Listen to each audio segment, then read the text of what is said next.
ശിഷ്യന്മാർ പെസഹ ഒരുക്കുന്നു. പെസഹ കുഞ്ഞാടിനെ ബലി കഴിക്കേണ്ടിയിരുന്ന പുളിപ്പില്ലാത്ത അപ്പത്തിൻ്റെ ദിനം വന്നു ചേർന്നു. യേശു പത്രോസിനെയും യോഹന്നാനെയും അയച്ചുകൊണ്ട് പറഞ്ഞു, നിങ്ങൾ പോയി നമുക്ക് പെസഹ ഭക്ഷിക്കേണ്ടതിന് ഒരുക്കങ്ങൾ ചെയ്യുവിൻ.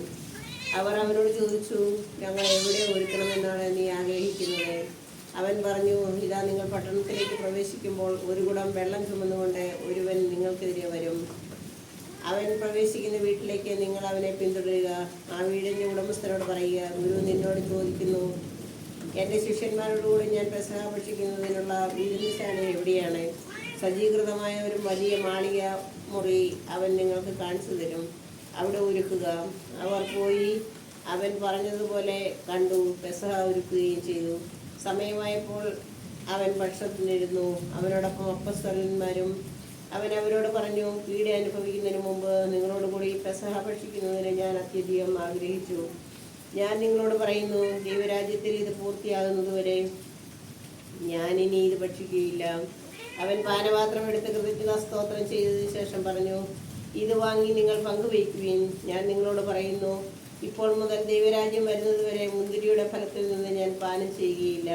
പിന്നെ അവൻ അപ്പം എടുത്ത് കൃതജ്ഞതാ സ്തോത്രം ചെയ്ത് മുറിച്ച് അവർക്ക് കൊടുത്തുകൊണ്ട് അരുൾ ചെയ്തു, ഇത് നിങ്ങൾക്ക് വേണ്ടി നൽകപ്പെടുന്ന എൻ്റെ ശരീരമാണ്. എൻ്റെ ഓർമ്മയ്ക്കായി ഇത് ചെയ്യുവിൻ. അപ്രകാരം തന്നെ അത്താഴത്തിന് ശേഷം അവൻ പാനപാത്രം എടുത്തുകൊണ്ട് അരുൾ ചെയ്തു, ഈ പാനപാത്രം നിങ്ങൾക്ക് വേണ്ടി ചിന്തപ്പെടുന്ന എൻ്റെ രക്തത്തിലുള്ള പുതിയ ഉടമ്പടി ആണ്. എന്നാൽ ഇതാ, എന്നെ ഒറ്റിക്കൊടുക്കുന്നവൻ്റെ കൈ എൻ്റെ അടുത്ത് മേശമേൽ തന്നെ ഉണ്ട്. നിശ്ചയിക്കപ്പെട്ടതുപോലെ മനുഷ്യപുത്രൻ പോകുന്നു. എന്നാൽ അവനെ ആരെ ഒറ്റിക്കൊടുക്കുന്നുവോ ആ മനുഷ്യന് ദുരിതം. തങ്ങളിൽ ആരാണ് ഇത് ചെയ്യാനിരിക്കുന്നതെന്ന് അവർ പരസ്പരം ചോദിക്കാൻ തുടങ്ങി. നമ്മുടെ കർത്താവായ മിശിഹായ്ക്ക് സ്തുതി. നീ അവിടെ ഇന്നും കണ്ടില്ലല്ലോ. വാ,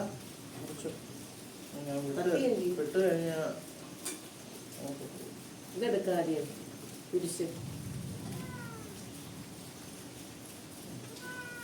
എന്തോ എന്നാ വേണം? എന്നാ വേണം? അപ്പം വേണം. അപ്പം വേണം.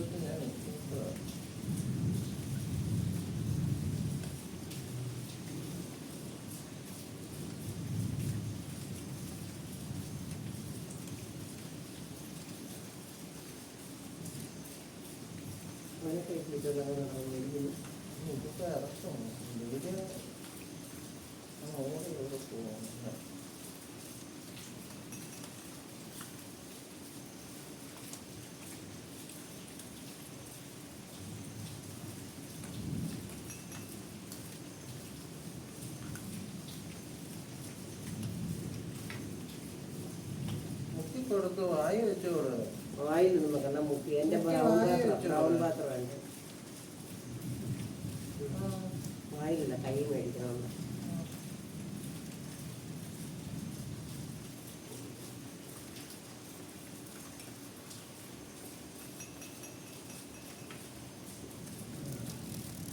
വായിലൊക്കെ എടുത്തു കൊടുക്കുന്ന പൊതു ക്രിസ്ത്യാനികൾക്കാണ്.